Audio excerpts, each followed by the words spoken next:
मदरसा education institution नहीं होता, मदरसा दीनी तालीम सेंटर है और संविधान कहता है एजुकेशन इंस्टीट्यूशन। और उस समय भी उन्होंने कहा था कुछ मिलेगा नहीं, लेकिन 1992 में कानून बना दिया ने माइनॉरिटी कमीशन एक्ट, फिर बन गया माइनॉरिटी कमीशन। 2006 में पहली बार बन गई माइनॉरिटी अफेयर मिनिस्ट्री। 5,000 करोड़ के आसपास केंद्र सरकार खर्च कर रही माइनॉरिटी के नाम पे, 1,000-1,500 करोड़ सारी सरकारें खर्च कर रही हैं। करीब पूरे देश में 20,000 करोड़ साल में खर्च हो रहा है, केंद्र और राज्य सब मिला दीजिए तो। किसका पैसा है? जोर से बोलिए जरा, किसका पैसा है? अरे बोलो भैया मेरा। यहां सारे टैक्स पेयर बैठे हुए हमको चेहरे से दिख रहे हैं। यहां मुफ्त वाला कोई बैठा है क्या राशन लेने वाला? सारे लोग टैक्स देने वाले हो। कम इनकम टैक्स दे रहे होगे, टोल टैक्स दे रहे होगे, टीडीएस दे रहे होगे, वैट दे रहे होगे, जीएसटी दे, कुछ न कुछ तो दे ही रहे होगे। तो आपके पैसे से संविधान के खिलाफ माइनॉरिटी कमीशन चल रहा है, माइनॉरिटी अफेयर मिनिस्ट्री चल रही है, माइनॉरिटी के नाम पे केंद्र सरकार खर्च कर रही है, माइनॉरिटी के नाम पे राज्य सरकार खर्च कर रही है, माइनॉरिटी के नाम पे मिशनरी स्कूल खुल रहे हैं, माइनॉरिटी के नाम पे मदरसे खुल रहे हैं। लेकिन माइनॉरिटी कौन है ये बताया ही नहीं। माइनॉरिटी जो होता है ना, यूएन में क्या कहते हैं? एनी ग्रुप और community which is socially, economically, politically dominant and non dominant and inferior in population less than 1%। ऐसा समुदाय जिसका कोई सामाजिक वजूद न हो, जिसका कोई आर्थिक वजूद न हो, जिसका कोई सामाजिक वजूद न हो, संख्या में जो नगण्य हो, उसको कहते हैं माइनॉरिटी, और 1% से कम होना चाहिए। आज तक ये डिफाइन ही नहीं हुआ कि भारत में माइनॉरिटी होगा कौन। 1 लाख जिसकी जनसंख्या है वो होगा, 10 लाख जिसकी जनसंख्या है वो होगा, 50 लाख जिसकी जनसंख्या है वो होगा, या 1 करोड़ जिसकी जनसंख्या है वो होगा। कितनी जनसंख्या वाला माइनॉरिटी होगा आज तक डिफाइन ही नहीं है। और हालत यह है, कश्मीर में हिंदू 2% है और कन्वर्टेड हिंदू 98% है, और हिंदू मेजॉरिटी कहलाते हैं और 98% वाला क्या कहलाते हैं? पूरी दुनिया में इकलौता देश भारत है जहां 98% माइनॉरिटी कहलाता है और 2% मेजॉरिटी कहलाता है। लक्षद्वीप में हिंदू 2% है, कन्वर्टेड हिंदू 98% है, हिंदू माइनॉरिटी मेजॉरिटी कहलाते हैं और कन्वर्टेड हिंदू माइनॉरिटी कहलाते हैं। नागालैंड में हिंदू 10% है, कन्वर्टेड हिंदू 90% है। 10% वाले माइनॉरिटी और 90% वाले 10% वाले मेजॉरिटी और 90% माइनॉरिटी। इतना आपने कहीं सुना नहीं होगा। आपको इसलिए सुना रहा हूं कि आप लोग अपने अपने जिस काम में लगे हुए हैं वो तो करिए, अच्छा है, लेकिन इस बात को समझिए कि धीरे धीरे पैर के नीचे की जमीन खिसक रही है। हमारी हालत उस मेढक जैसी हो गई है जिसके ऊपर गर्म पानी मार दो तो उछल जाता है, लेकिन अगर उसको आराम से गैस को सिम करके और पतीले में रख दो तो गर्म पानी का आनंद लेता है। और हालत ये होता है, आनंद लेता रहता है गर्म पानी का, अरे थोड़ा सा गर्म हुआ है, थोड़ा सा गर्म हुआ है, थोड़ा सा गर्म हुआ है, और एक दिन ऐसे होता है जैसे 90 डिग्री टेम्परेचर होता है, फिर वो उछल के भागने लायक रहता नहीं, में खत्म हो जाता है।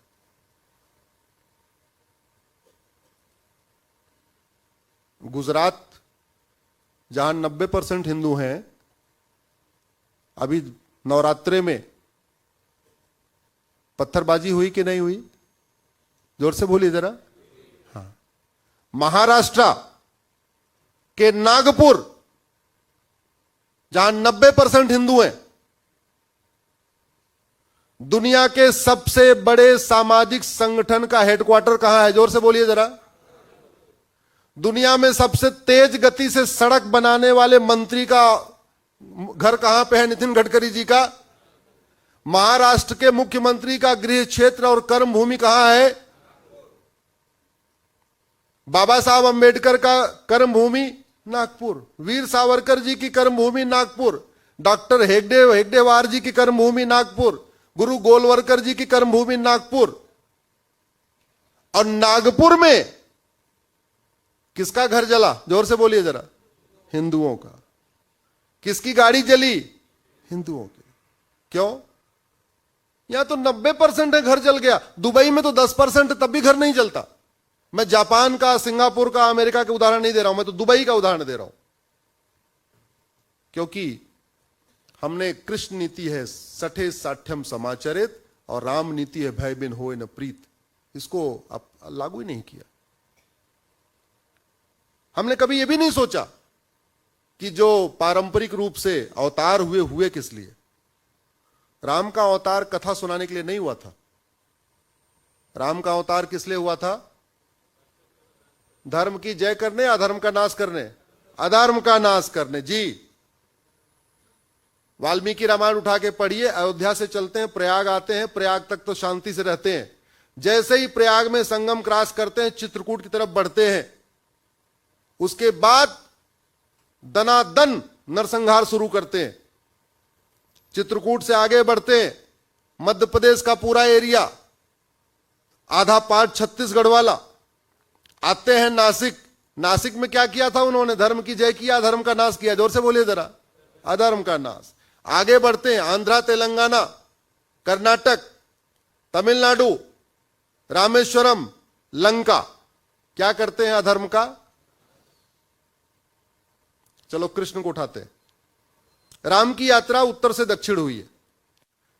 स्वामीनारायण भगवान की यात्रा तो पूरे भारत में हुई, तो गोल गोल हुई है।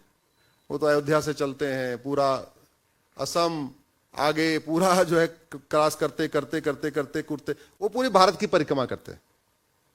स्वामीनारायण भगवान पूरे भारत की परिक्रमा करते हैं। अर्ध चंद्राकार कह लीजिए, अयोध्या से शुरू कर, क्यों गुरुदेव? ऐसा ही है, लगभग लगभग ऐसे पूरा नहीं। कश्मीर की तरफ भी तो गए, उत्तराखंड की तरफ भी आगे गए, उधर नहीं। अर्ध चंद्राकार उत्तराखंड से, हाँ, पंजाब और कश्मीर उनसे छूटा था। राम निकलते हैं उत्तर से दक्षिण, रास्ते में कम से कम 500 राक्षसों का नरसंहार करते हैं। कृष्ण चलते हैं पूरब से पश्चिम, मारते हुए चलते हैं। मथुरा से शुरू करते हैं, उत्तर प्रदेश, आगे बिहार, फिर झारखंड और मणिपुर तक मारते हुए जाते हैं। फिर शादी वहां करते हैं, शादी करके वहां शांति से लौटते हैं। और जो बचे खुचे थे उनको कुरुक्षेत्र में बुला के वहीं मरवा देते हैं। जिनको खुद नहीं मार पाए उनको क्या किया? बोले आ जाओ कुरुक्षेत्र में, सब लोग निपट लो। तो कृष्णावतार किस लिए हुआ? अधर्म का नाश। भगवान परशुराम का अवतार किस लिए हुआ? रामायण में चौपाई है, भुजबल भूमि भूप बिनु कीन्ही, विपुल बार मही देवंदीनी। नरसंहार किए, नरसंहार किए।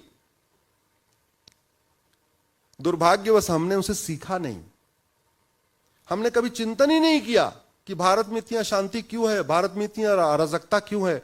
और एक बात मैं बता दूं, जो आज की डेट में पिछले 75 साल में हम 9 राज्यों में खत्म हुए, 200 जिलों में खत्म हुए, 1500 तहसीलों में खत्म हुए, उसका मूल कारण है लब जिहाद, उसका मूल कारण है लैंड जिहाद, उसका मूल कारण है ड्रग जिहाद, उसका मूल कारण है घुसपैठ जिहाद, उसका मूल कारण है जनसंख्या जिहाद। और इनका समाधान केवल और केवल कठोर कानून, और कोई तरीका नहीं। 1000 बेटियां प्रतिदिन लब जिहाद का शिकार हो रही है, 1000 पर डे, यानी साल में लगभग 3.5 से 4 लाख बेटियां लब जिहाद का शिकार हो रही हैं। आपके अकेले महाराष्ट्र में 1 लाख बेटियां गायब हो गई पिछले 3 साल में। जब एक सेना में थे रिटायर्ड आदमी, उनकी बेटी जब ट्रैप हुई, फिर वो मेरे पास आए। पीआईएल चल रही मुंबई हाई कोर्ट में, एक कोल्हापुर के रहने वाले हो। 1 लाख बेटियां 3 साल में महाराष्ट्र गायब हो गई। 10,000 हिंदुओं का प्रतिदिन धर्मांतरण हो रहा है। 10,000 का मतलब लगभग 35 लाख। 5 करोड़ घुसपैठिए तो 2017 में आ चुके थे। ये मेरी पीआईएल चल रही सुप्रीम कोर्ट में। याद रखिए, जब सुप्रीम कोर्ट में हम पीआईएल फाइल करते हैं तो हमको आंकड़े देने पड़ते हैं और एफिडेविट पे लिख के देना पड़ता है सारी बात सही है। और केंद्र के अलावा सारे राज्य सरकारों को नोटिस हुआ और किसी राज्य सरकार ने आज तक आके नहीं कहा, 2017 से 2025 आ गया, लगभग 8 साल बीत चुके, किसी राज्य ने बोला नहीं कि जो मेरा आंकड़ा है गलत है। अब तो उनकी संख्या 6 करोड़ हो चुकी है बांग्लादेशी रोहिंग्या घुसपैठियों की। ड्रग्स जिहाद पीक पे है इस समय। जहां भी रेव पार्टी पकड़ी जा हो रही है, 100% लड़के और लड़कियां हिंदू हैं, 100%। भारत में कहीं भी रेव पार्टी होती है, छापा पड़ते हैं, जब लड़के लड़कियां पकड़े जाते हैं तो मैं दिल्ली से बैठे बैठे वहां के एसपी डीएम को फोन करके पूछता हूं कितने बच्चे पकड़े गए और उसमें से कितने कौन हैं। तो मैं आपको बता रहा हूं 100% हिंदू होते हैं। बड़े प्लान्ड वे में ये ड्रग को स्कूल और कॉलेज में फैलाया जा रहा है। और एक बात जो आज तक पब्लिकली लोग नहीं बोलते, मैं आपको बता रहा हूं, इस ड्रग में नपुंसकता और बाझपन की कंटेंट मिलाए जा रहे हैं। जैसे ही 2-3 साल तक लड़का वो ड्रग लेता है या लड़की ड्रग ले लेती है, लड़का नपुंसक हो जाता है, लड़की बाज हो जाती है। एक तो वैसे ही 2-2 बच्चे, उसमें कोई एक ड्रग एडिक्ट हो गया तो नपुंसक हो गया, जनरेशन खत्म। लड़की बाज हो गई, जनरेशन खत्म। स्थिति यह है। आजकल डेट आप सुनते होंगे ना, आजकल लड़के कह रहे जी हम शादी नहीं करेंगे। एक ऐसा ट्रेंड आपको सुनने में आ रहा होगा ना, लड़की कह रही हम भी शादी नहीं करें, लड़का कह रहा हम भी शादी नहीं करें। वो शर्म के मारे कह रहा है शादी नहीं करेंगे। कड़वी सच्चाई यह है, न लड़का शादी लायक बचा है न लड़की शादी लायक बची हो। यह कड़वी सच्चाई है। भाई साहब ताली मत बजाइए, यह कड़वी सच्चाई है। बड़े प्लान्ड वे में ड्रग को law college, engineering college, medical college हर जगह फैला दिया गया। पूना हो, मुंबई हो, नासिक हो, ऐसा कोई कॉलेज नहीं है जहां चरस, अफीम, कोकीन, गांजा नहीं पहुंच रहा है। ऑनलाइन डिलीवरी हो रही, व्हाट्सएप पे डिलीवरी हो रही है। सिंगापुर में गांजा क्यों नहीं बिकता? आप लोग गूगल करिएगा, सिंगापुर गांजा 900 ग्राम फांसी, ये 4 शब्द गूगल करिएगा। सिंगापुर गांजा 900 ग्राम, सिंगापुर 900 ग्राम गांजा फांसी, 3 ही शब्द डालिएगा गूगल पे। एक व्यक्ति के पास 900 ग्राम गांजा मिला था, एक व्यक्ति के पास, उठा के फांसी दे दिया। दोबारा सिंगापुर में कोई गांजा लेके जाएगा क्या? जोर से बोलिए। नहीं। हमने सड़ा हुआ कानून बना के रखा हुआ है। हमारे यहां 9-9 कुंतल गांजा पकड़ा जाता, कुछ नहीं होता, जमानत मिल जाती है। और अभी मैं तो दिल्ली का रहने वाला हूं, हमारे थोड़ी दूर पे एक जगह हापुड़, 42 साल की गुड़िया ने 17वें बच्चे को जन्म दिया है। यहां 5 से ऊपर वाला कोई है? हाथ उठाइए जरा। अरे 5 जिसके जब 5 से ज्यादा बच्चे हैं, कोई हाथ उठाइए जरा। 4 से ज्यादा, 3 से ज्यादा, सारे आ गए, हम 2 हमारे 2 पे। 42 साल की गुड़िया ने हापुड़ में 17वें बच्चे को जन्म दिया। गूगल करके देख लेना। गुड़िया 42 साल की है, बेटा 22 साल का है और बेटी 21 साल की है। बेटे के भी बच्चे हो रहे हैं, बेटी के भी बच्चे हो रहे हैं। यानी गुड़िया नानी भी बन रही है, गुड़िया दादी भी बन रही है और गुड़िया अम्मा भी बन रही है। अब ये बताओ, आप किसी पॉलिटिकल पार्टी को वोट चाहिए चुनाव के समय, वो गुड़िया के यहां जाएगा। अगर उसके पास ये डिसाइड करना हो कि भाई या तो गुड़िया के यहां जाना या तो विभा के यहां जाना, तो गुड़िया के यहां जाएगा वोट मांगने या विभा के यहां जाएगा? जोर से बोलिए जरा। अरे जहां 17 वोट है वहां जाएगा, जहां 2-4 वोट है वहां जाएगा। मैं अपना उदाहरण बताता हूं। हमारे साथ एक लड़का पढ़ता था, नाम था अली। अभी कुछ दिन पहले मैं प्रयाग का रहने वाला हूं। मैं गया था, कुंभ में गया था, तो लकली गांव गए थे। हमने कहा चलो मिल लेते। क्या हाल चाल? बहुत बढ़िया। क्या कर रहे हो? भाई सिलाई कर रहा हूं। अच्छा, कितने बच्चे हैं? थोड़ी देर सहम गया, क्या पता मेरा वीडियो देखता रहा हो। अरे मैंने कहा बताओ तो कितने हैं? बोले भैया 11 बेटे हैं, 4 बेटियां हैं। कितने हो गए? 15। बच्चों की शादी हो गई, बोले हाँ 5 बेटे की शादी हो गई है। तो उनके बच्चे, हाँ उनके भी हो गए, 1 का 2 है, 1 का 3 है, ऐसे उनके भी हो गए।